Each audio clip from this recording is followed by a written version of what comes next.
भारतीय न्याय संहिता, भारतीय नागरिक सुरक्षा संहिता और साथ ही भारतीय साक्ष्य अधिनियम, ये 3 नए कानून जो भारतीय संसद ने बनाए हैं वो आज से भारत देश में लागू हो गए हैं। दरअसल आज यानी कि 1 जुलाई से ब्रिटिश शासन के पुराने आपराधिक नियमों का अंत कर दिया गया है और भारतीय संसद की ओर से बनाए गए 3 नए आपराधिक नियमों को लागू किया गया है। उसी के साथ भारत में एक नए युग की शुरुआत हुई है। इन 3 नए आपराधिक नियमों के लागू होने से आम जनता का पुलिस तक पहुंचना और भी ज़्यादा आसान हो जाएगा और सब कुछ ऑनलाइन भी हो जाएगा।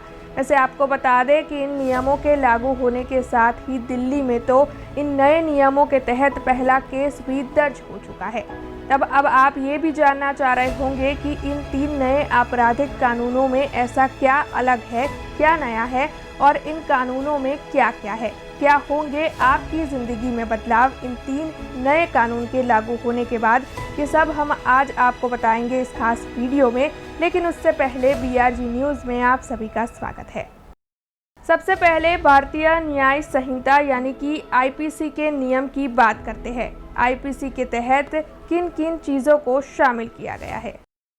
भारतीय न्याय संहिता यानी कि IPC के तहत राजद्रोह को खत्म कर दिया गया है। सरकार के खिलाफ नफरत, अवमानना, असंतोष पर दंडात्मक प्रावधान नहीं होंगे, लेकिन राष्ट्र के खिलाफ कोई भी गतिविधि दंडनीय होगी। सामुदायिक सेवा को सजा के नए स्वरूप के तौर पर पेश किया गया है।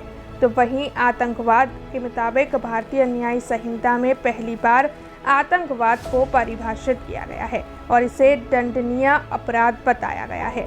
संगठित अपराध के लिए नई धारा जोड़ी गई है। किसी सिंडिकेट की गैरकानूनी गतिविधि को दंडनीय बताया गया है। सशस्त्र विद्रोह, विध्वंसक गतिविधियों, अलगाववादी गतिविधियों या भारत की संप्रभुता या एकता और अखंडता को खतरा पहुंचाने वाली गतिविधि के लिए नए प्रावधान जोड़े गए हैं। शादी, रोजगार, प्रमोशन, झूठी पहचान आदि के झूठे वादे के आधार पर यौन संबंध बनाना नया अपराध है। गैंग रेप के लिए 20 साल की कैद या आजीवन जेल की सजा होगी। अगर पीड़िता नाबालिग है तो आजीवन जेल या फिर मृत्युदंड का प्रावधान भी किया गया है। नस्ल, जाति, समुदाय आदि के आधार पर हत्या से संबंधित अपराध के लिए नए प्रावधान के तहत लिंचिंग के लिए न्यूनतम 7 साल की कैद या आजीवन जेल या फिर मृत्युदंड की सजा भी सुनाई जाएगी। स्नैचिंग के मामले में गंभीर चोट लगती है या फिर स्थायी विकलांगता होती है तो ज़्यादा कठोर सजा दी जाएगी। बच्चों को अपराध में शामिल करने पर कम से कम 7 से 10 साल की सजा होगी।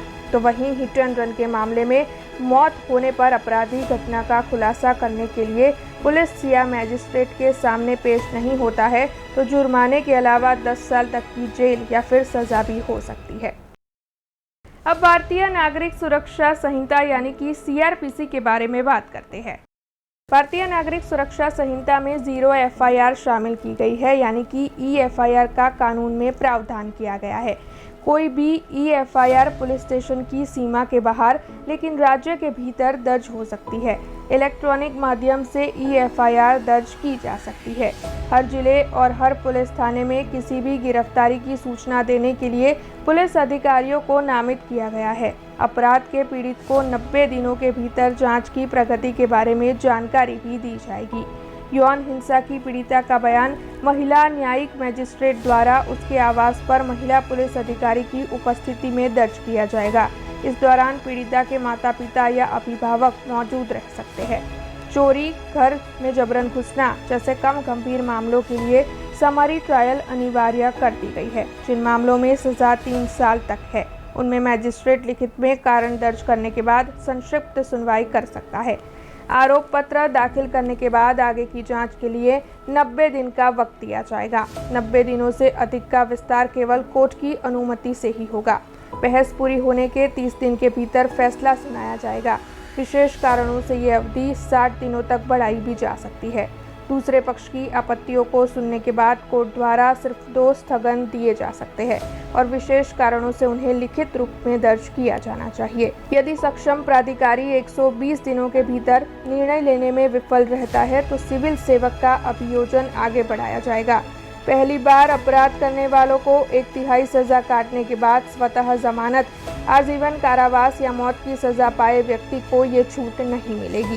राज्य सरकारों द्वारा गवाह सुरक्षा योजनाएं बढ़ाई जाएगी। सुरक्षा पर फैसला एसपी स्तर का अधिकारी ही लेगा। इसके लिए राज्य से अनुमति की जरूरत नहीं होगी। यदि सजा 10 साल या उससे अधिक है तो दोषियों को घोषित अपराधी घोषित किया जा सकता है। भारत के बाहर उनकी संपत्ति की कुर्की और जब्ती के लिए नया प्रावधान भी बनाया गया है। सजा को कम करने के नियम निर्धारित मौत की सजा को उम्र कैद में, उम्र कैद को 7 साल की सजा में और 7 साल की सजा को 3 साल की सजा में किया जा सकता है। नए प्रावधान के तहत घोषित अपराधियों पर उनकी अनुपस्थिति में मुकदमा चलाया जाएगा। कोर्ट के आदेश के बाद अपराध की आय से संबंधित संपत्ति की जब्ती भी होगी। फोटोग्राफी और वीडियोग्राफी की तारीख से 30 दिनों के भीतर पुलिस थानों में पड़ी केस संपत्ति का निपटारा भी किया जाएगा। अब भारतीय साक्ष्य अधिनियम यानी कि एविडेंस एक्ट के बारे में बात करते हैं। भारतीय साक्ष्य अधिनियम के मुताबिक दस्तावेज के तहत इलेक्ट्रॉनिक और digital record, email, server log, computer में फाइलें, स्मार्टफोन और लैपटॉप संदेश, वेबसाइट, लोकेशन डेटा, डिजिटल उपकरणों पर मेल संदेश शामिल है। एफआईआर, केस डायरी, चार्जशीट और फैसले का डिजिटलीकरण जरूरी है। साथ ही समन और वारंट जारी करना और तामील करना, शिकायतकर्ता और गवाहों की जांच, साक्ष्य की रिकॉर्डिंग, मुकदमेबाजी और सभी अपीलीय कार्रवाई भी शामिल है। सभी पुलिस थानों और अदालतों द्वारा बनाए जाने वाले ईमेल के लिए रजिस्ट्रेशन जरूरी है, जिसमें पार्टियों के ईमेल आईडी, फोन नंबर और अन्य विवरण शामिल हो। पुलिस की ओर से किसी भी संपत्ति की तलाशी और जब्ती अभियान की वीडियो रिकॉर्डिंग होगी। रिकॉर्डिंग के बिना किसी देरी के संबंधित मैजिस्ट्रेट को भेजी जाएगी। 7 साल या उससे अधिक सालों की जेल की सजा वाले सभी मामलों में फॉरेंसिक विशेषज्ञ होंगे, जिसके लिए राज्यों, केंद्र शासित प्रदेशों में 5 साल के भीतर बुनियादी ढांचा भी तैयार किया जाएगा। ये थी 3 नए आपराधिक कानूनों के बारे में सारी ज़रूरी जानकारियाँ जो आपके लिए आसान भाषा में थी। ऐसे ही कुछ जानकारियाँ लेकर फिर लौटेंगे। तब तक आप देखते रहे BRG न्यूज़। धन्यवाद।